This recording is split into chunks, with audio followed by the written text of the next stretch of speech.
तो आज का जो हमारा टॉपिक है वो है रीजनलिज्म। ठीक है, सभी को टाइम मिलेगा पूरा का पूरा, और उसके बीच में जो है वो आप अपने टॉपिक को जो है वो बताओगे कि रीजनलिज्म का जो टॉपिक है इसके बारे में आप क्या समझते हो और आप जो है वो क्या पढ़ कर आए। इसके रिगार्डिंग जो है वो पीडीएफ हम ऑलरेडी जो है वो अपलोड कर चुके हैं, और ये हमारा जो है वो एक न्यू इनिशिएटिव है जिसके अंडर हम कवर कर रहे हैं इंपॉर्टेंट टॉपिक्स को, कि हम जो है वो मेंस आंसर राइटिंग के साथ जो है वो हर रोज़ जो है वो एक टॉपिक जो है वो कवर करेंगे। ठीक है, तो शुरुआत जो है वो पारुल मैम आपसे करते हैं। आप बताओ आप जो है वो रीजनलिज्म के जो कॉन्सेप्ट है उससे क्या समझते हो। ठीक है, आपको टाइम मिलेगा, उस टाइम के अंदर आपको जो है वो पूरा कंक्लूड करना है अपने आंसर को। ठीक है, और सबसे इंपॉर्टेंट बात, खुद से ऑनेस्ट रहिएगा, जो आपको याद है वही बताना है।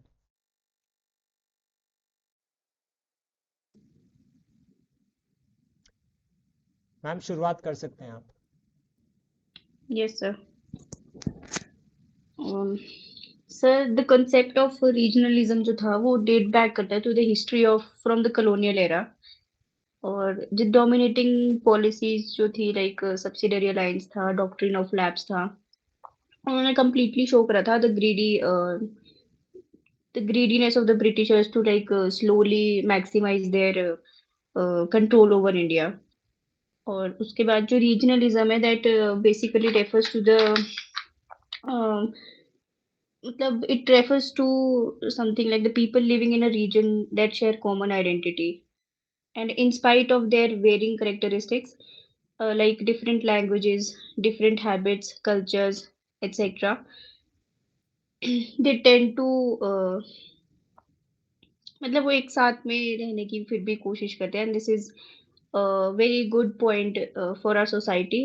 But on the other hand, it also becomes a problematic case if somebody from one region is intentionally or unintentionally inflicted on other regions.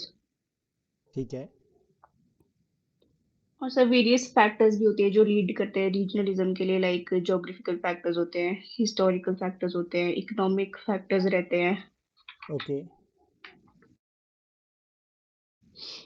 And sir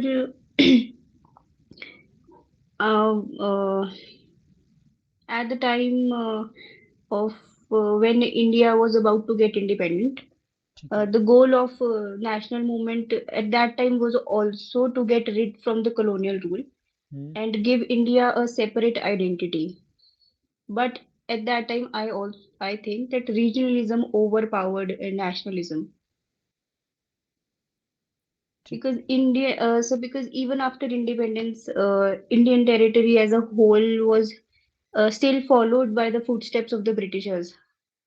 That was dividing into large provinces, dividing the region or states based on their languages or religions, making it multi-linguistic provinces. Okay. And after that, industrialization also took its front seat by industrializing the very big or major cities like Calcutta, Bombay, and Madras of that time. Further, green revolution, globalization, and liberalization also started taking place at that time. Okay. And so we also have some positive and negative impacts of regionalism. Like positive, if I conclude the positive points, it includes like preservation of culture, like people, or it helps the people to preserve the cultures and traditions of different areas. Like, so if we talk about, for example, we talk about the scheduled tribes, okay. And उसके बाद sir just like एक एक reason या एक economy की development के लिए भी हेल्प करता है by promoting and investing in local businesses, which in turn provides them with the employment, and employment in return also empowers the people. ठीक है मैम, कुछ और पॉइंट्स ऐड करना चाहेंगे? So बाकी तो सर फिर नेगेटिव पॉइंट्स है like regionalism sometimes also leads to the destruction between the different communities, like conflicts, hmm. and it also suppresses the uh, like minority groups. Okay, minority groups, ठीक है। And there is also seen a division of people through the politics, like on the basis of regional identities, creating lack of cooperation between them and more hatred feelings. Okay, ठीक है, conclude कीजिए last में इसको, आप किस तरह समझते हैं और एग्जांपल्स कोई बता सकते हैं तो रीजनलिज्म के प्रेजेंट टाइम में, प्रेजेंट एग्जांपल्स अगर So, आपके माइंड में हो कोई। like wars between different countries, I guess. Regionalism के, External aggression. Is it Khalistan is an example of regionalism? Yes, sir. Bodoland issue? Yes, sir. Yeah, that's what I'm talking about. So, like international conflicts between the countries relating to religion or their own, like such.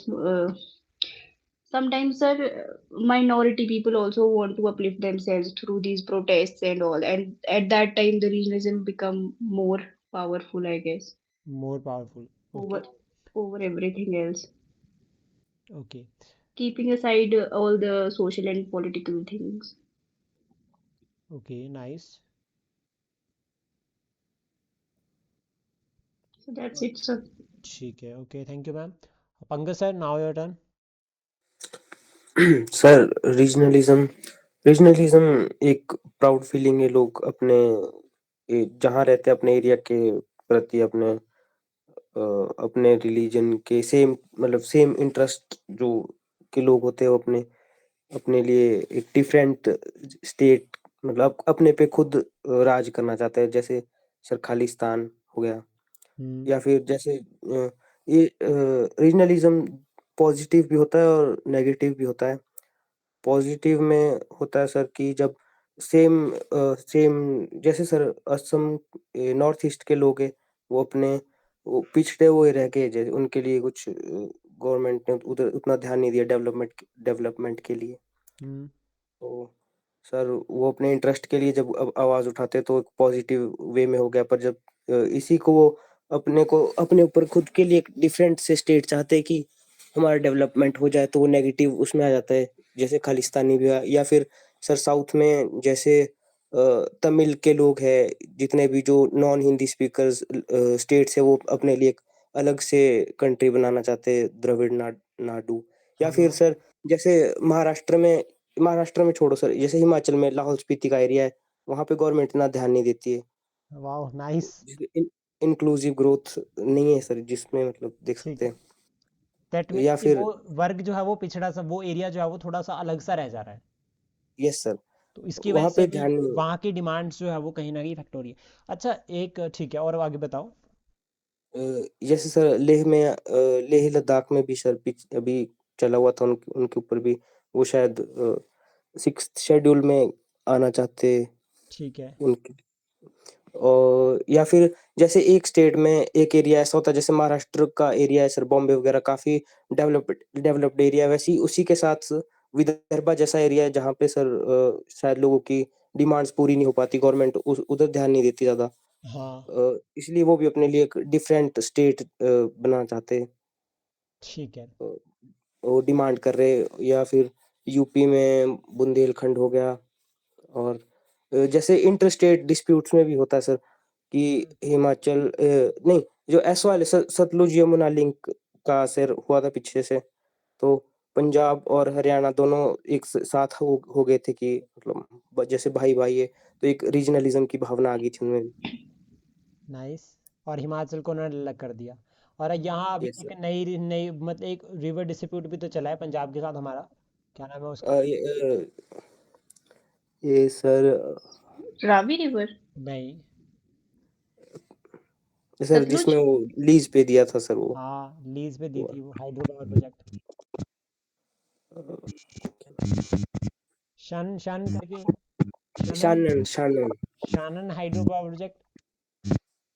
तो उसका चला yes ना sir. भी, तो वो भी तो it is also an example of regionalism. Malana village yes की एग्जांपल भी ऐड कर सकते हैं हम यहाँ पे। ओल्डेस्ट यस डेमोक्रेसी, उनके भी अपना कंसेप्ट है, अपना प्रिंसिपल है, तो वो पॉजिटिव कंसेप्ट हो गया। Yes sir. और पॉइंट्स ऐड करना चाहेंगे? सर और तो नहीं है सर याद। ठीक है मैम। मनीषा मैम एक्टिव है क्लास में? हाँ जी sir. One nation one election कैसे हाँ इफेक्ट जी करता है रीजनलिज्म को और कैसे प्रमोट करता है? सर, वन नेशन और जो वन इलेक्शन है, इससे पता क्या फर्क पड़ता है, जो नेशनल इश्यूज है वो हाईलाइट होंगे और जो रीजनल इश्यूज हैं वो सर दब जाएंगे इसके आगे। और जो हमारी रीजनल पॉलिटिकल पार्टीज है उनका प्रभुत्व भी कहीं ना कहीं मतलब उनका कम हो जाएगा और नेशनल पार्टीज का उनका ज्यादा बढ़ जाएगा। ठीक है, मतलब जो मेन लोग हैं उन्हीं की डिमांड्स को देखा जाएगा, जो माइनर लोग हैं उनकी डिमांड्स जो है वो इफेक्ट हो जाएगी। तो ये भी जो है वो कहीं ना कहीं रीजनलिज्म को कंट्रीब्यूट करता है। ठीक है, ये मुझे और जानना था। हाँ जी, पॉजिटिव ये हो सकता है सर कि मतलब नेशनलिज्म की भावना आएगी, एकता बढ़ेगी इस तरह से मतलब। और रीजनलिज्म का और ये हो सकता है कि इससे चुनाव पे होने वाला खर्च कम होगा जिससे इकोनॉमिक डेवलपमेंट बढ़ेगी। हाँ, और वही वही है कि जो चुनाव पे पैसा कम खर्च हो रहा है फिर वही रीजन पे लगेगा, तो जो है वो डेवलपमेंट होगी। और साथ में ये है कि मेजर जो डिमांड्स है वो हाईलाइट होगी और माइनर जो है वो दब जाएगी, लेकिन मेजर डिमांड अगर हाईलाइट हो रही है तो सबकी एक साथ होगी। हाँ जी। ठीक है, तो ये हमारा आज का डिस्कशन टॉपिक था। इसके पीडीएफ जो है वो ऑलरेडी मैं शेयर कर चुका हूँ ग्रुप में। ठीक है, एक बार हम इसको पीडीएफ को भी चेक करते हैं और साथ में जो है वो पीडीएफ रिगार्डिंग इसमें देखो, सबसे पहले तो ये इंपॉर्टेंट कंसेप्ट अब देखो किस तरह से जो है वो हमें टॉपिक को पढ़ना है, समझना है। सबसे पहले तो रीजनलिज्म की डेफिनेशन हमें चाहिए क्लियर कि रीजनलिज्म होता क्या है। ठीक है, रीजनलिज्म का जो कंसेप्ट है वो एक्चुअल में है क्या। ठीक है, और ये कंसेप्ट को थोड़ा सा लिंक करो। ठीक है, कि हम इसको बोल सकते हैं कि रीजनलिज्म का मतलब हो गया कि एक कोई कॉमन आइडेंटिटी के लोग जो है वो एक जगह रहते हैं जिनके जो है वो कॉमन इंटरेस्ट है। ठीक है, जैसे कि फॉर एग्जांपल एक वन रिलीजन हो गया या कोई वन लैंग्वेज हो गया ग्रुप, इस तरह से हम बता सकते हैं कि जैसे कि पाकिस्तान, तो वो भी एक एग्जांपल है। ठीक है, कि एक जो है वो धर्म, बांग्लादेश एक धर्म, इंडिया, इंडिया में हम बता सकते हैं रीजनलिज्म किस तरह से कि वो हमारे छोटे छोटे ग्रुप्स। फिर उसके बाद इंपॉर्टेंट पॉइंट पे चलो कि कौन कौन से फैक्टर जो है वो भारत में रीजनलिज्म को कंट्रीब्यूट करते हैं। तो जोग्राफिकल फैक्टर, माइक ऑफ करना किसका ऑन है ये। जोग्राफिकल फैक्टर हम बात करें तो यहाँ पर जोग्राफिकल फैक्टर में सबसे अच्छा एग्जांपल जो है वो लेह लद्दाख का जो है वो ऐड किया पंकज ने। और सेकंड जो एग्जांपल इन्होंने ऐड किया वो किया किन्नौर वाला। ठीक है, जो कि हमारा लाहौल स्पीति और किन्नौर वाला रीजन हो गया, क्योंकि जोग्राफिकल है ना कि बाउंड्रीज की वजह से चैलेंज रहता है, जिसमें आपका लैंग्वेज का, या फिर हम यहाँ पे जो नागालैंड का इशू चल रखा है आजकल, क्योंकि नागालैंड में इधर वाली साइड तो हो गया आपका म्यांमार, फिर यहाँ वाली जो बॉर्डर रीजन में इधर को जो डिस्ट्रिक्ट्स है वो कहीं ना कहीं अपने आप को अलग ही समझती है, या तो वो समझते हैं कि म्यांमार के साथ चले जाएं या फिर वो बोलते हैं कि हमें अलग से बनाओ। तो ये फैक्टर ऐड कर सकते हैं। हिस्टोरिकल फैक्टर हम समझ सकते हैं कि हिस्टोरिकल और कल्चरल फैक्टर कौन कौन से है, लाइक कल्चर से लिंक करते हैं, जैसे नॉर्थ ईस्ट का अलग सा कल्चर है। ठीक है, या साउदर्न अलग कल्चर है। ठीक है, या फिर हमारा नॉर्थ का कल्चर अलग आता है, इस तरह से। और कास्ट और रिलीजन, ये दो बहुत इंपॉर्टेंट फैक्टर होते हैं। Then economic factor, caste factor को हम बहुत इजी बता सकते हैं कि गाँव अलग अलग होते हैं, तो ये भी एक कंसेप्ट आता है, ये मेरे गांव का, ये मेरे गांव का मंदिर, इस तरह से पढ़ सकते हैं हम इसको। इकोनॉमिक फैक्टर को आप बता सकते हैं रीजनलिज्म में सिमिलर अर्बन और रूरल एरियाज के साथ लिंक करके।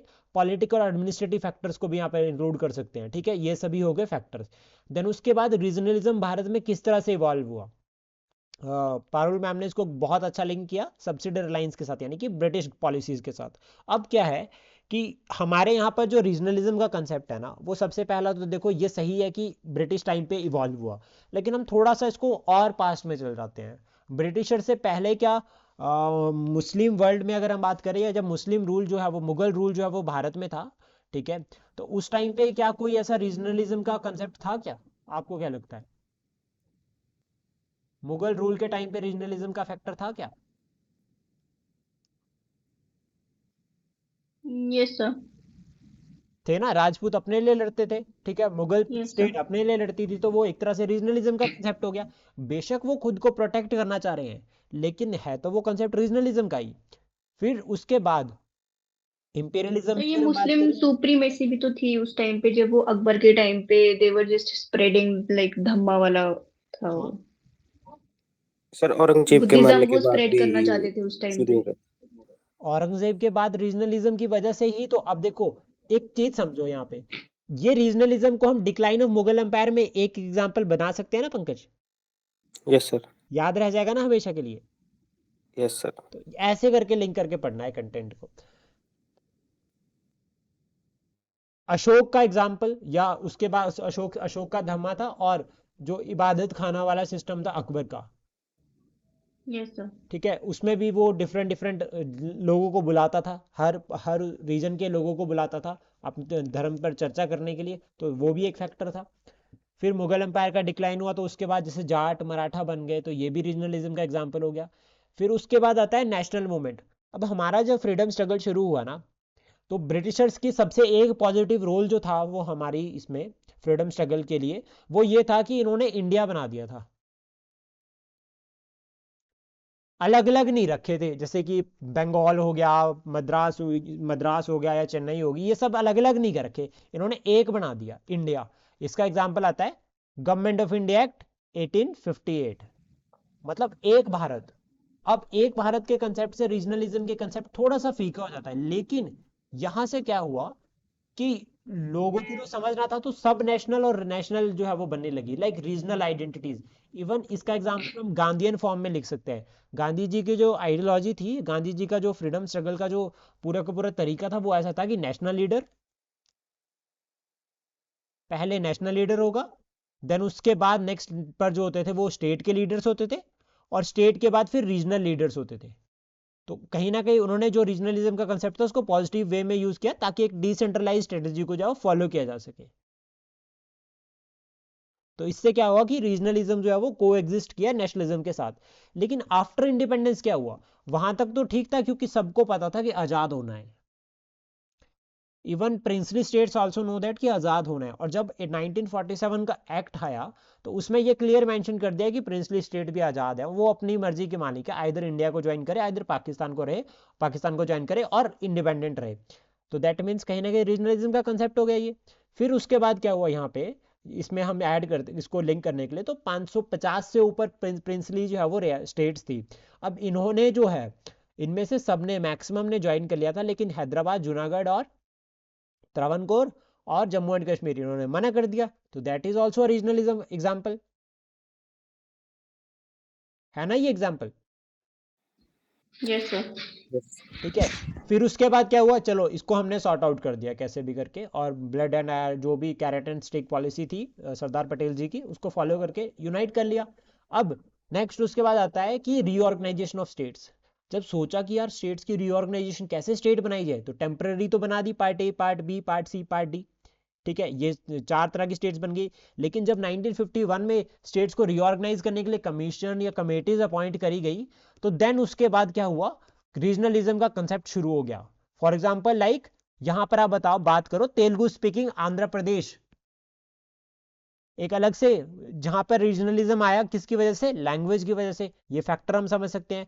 फिर उसके बाद महाराष्ट्र मराठी स्पीकिंग अलग चला गया। और इवन आज भी अगर हम देखते हैं, तो कर्नाटका और महाराष्ट्र के बीच में स्टिल डिस्प्यूट है रिगार्डिंग द एक रीजन, जहां पर लोग मराठी स्पीक बोलते हैं, लेकिन वो रीजन कर्नाटका में मेंशन्ड है।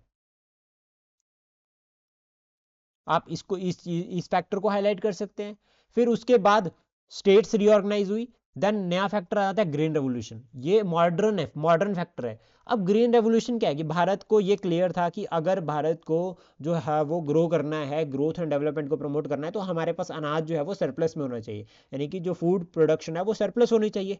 अब फूड प्रोडक्शन सरप्लस होगी कैसे, कौन से रीजन में होगी? तो इससे भी रीजनलिज्म शुरू हो गया। सबसे पहले नॉर्दर्न रीजन को लिया, Punjab, Haryana and western UP, तो ये रीजन ज्यादा डेवलप्ड हो गया as compared to the eastern region, Bihar Jharkhand still जो है वो गरीब रह गए। फिर उसका सेकंड फेज में क्या हुआ, ईस्टर्न यूपी और बिहार झारखंड में जो है वो ग्रीन रेवोल्यूशन इंट्रोड्यूस हुआ, तो वहां पर स्प्रेड हो गया। इस तरह से ऐड कर सकते हैं। फिर कल्चरल और एथिकल कंसेप्ट के ऊपर या एथनिक कंसेप्ट के ऊपर हम नॉर्थ ईस्ट का एग्जांपल लिख सकते हैं। जैसे नॉर्थ ईस्ट स्टेट्स, तो उनका अपना कल्चर है, अपनी आइडेंटिटी है, तो वो एक अपनी दुनिया में जीते हैं। उनको सिर्फ एक जो अब हमारे जो चिकन जो कॉरिडोर्स है वही कनेक्ट कर रहे हैं, शिलीगुड़ी और गुहीगुड़ी, यही दो कनेक्ट कर रहे हैं, अदरवाइज तो नॉर्थ ईस्ट पूरा सेपरेट हो जाए। फिर देन उसके बाद आप यहाँ पर डिफरेंट रिसेंट डिमांड्स को बता सकते हैं, लाइक बोडोलैंड इशू असम में है, खालिस्तान इशू पंजाब में है, जो लैंग्वेज का एक फैक्टर आता है, ठीक है। और जो आपका दक्कन वाले अलग कहते हैं, इवन तेलंगाना का हम इसमें एग्जांपल लिख सकते हैं। तेलंगाना भी जो है एक मूवमेंट के बाद बना, तेलंगाना मूवमेंट इसको कहा जाता है, इसको हम पढ़ सकते हैं। और इवन ये भी कंसेप्ट हम ऐड कर सकते हैं, जैसे दक्कन में जो है वो अभी रिसेंट में जो है वो एक एमपी में भी आता है कंसेप्ट, जो भील प्रदेश है। मध्य प्रदेश तो ठीक है, लेकिन एक भील प्रदेश का कंसेप्ट भी आता है जहां पे भील ट्राइब रहती है। शायद सुना होगा आपने, किसी से सुना है ये आपने भील प्रदेश? नहीं सर।